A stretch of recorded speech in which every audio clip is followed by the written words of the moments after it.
झारखंड में घोटालों के कारोबार का लगातार खुलासा हो रहा है। एक तरफ छत्तीसगढ़ के शराब, कोयले और महादेव ऐप घोटाले का संबंध धीरज साहू से होने लगा है, वहीं दूसरी तरफ योगेंद्र तिवारी से संबंधित झारखंड में हुए शराब घोटाले के मामले में ईडी ने नया खुलासा किया है। पहले बात करते हैं धीरज साहू से जुड़े घोटालों की।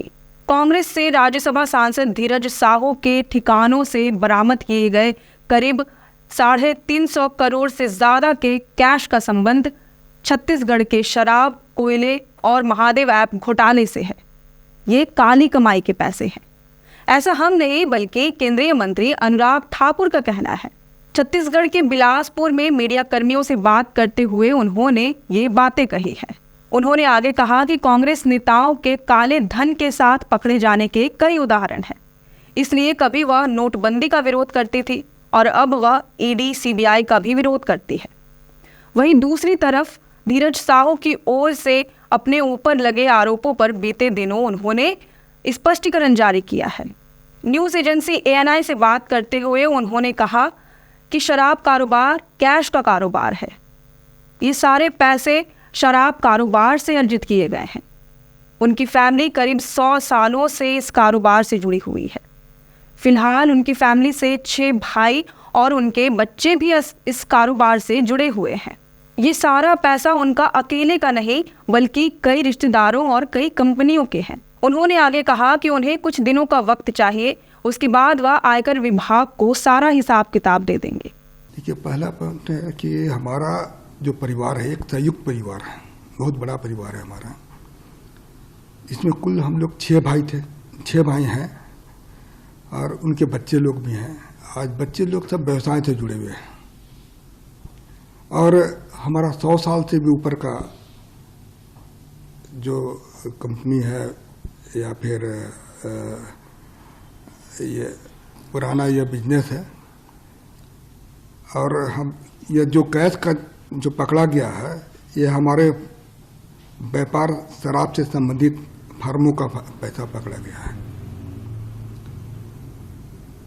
हमारा परिवार पिछले 100 साल से अधिक से चलता आ रहा है तथा हमारा जो भी कारोबार है वो बिल्कुल पारदर्शी है।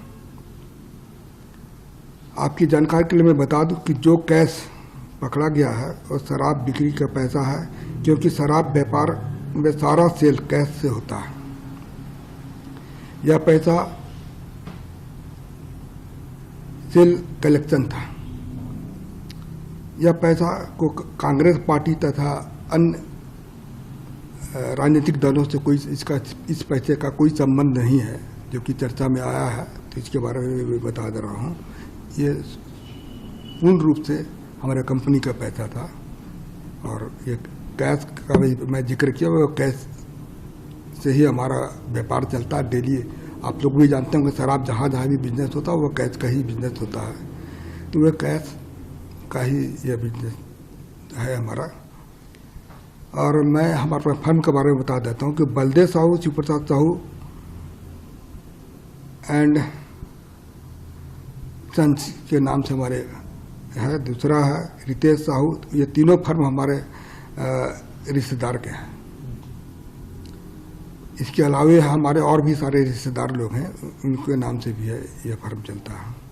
बता दें कि बीते 6 दिसंबर को आयकर विभाग की टीम ने धीरज साहू के ठिकानों से 350 करोड़ रुपए अब तक बरामद किए हैं। वहीं योगेंद्र तिवारी से संबंधित शराब घोटाला मामले में ईडी ने अपने विशेष अदालत में एक चार्जशीट दाखिल की है।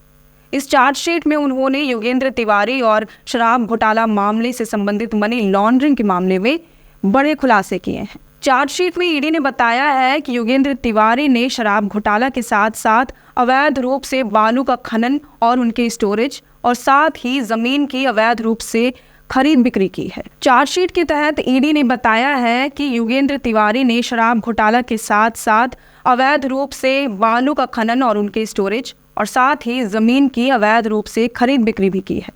इससे उन्होंने अकूत संपत्ति अर्जित की, जिसका इस्तेमाल उसने साल 2021 में शराब की थोक बिक्री के लाइसेंस शुल्क का भुगतान करने के लिए किया।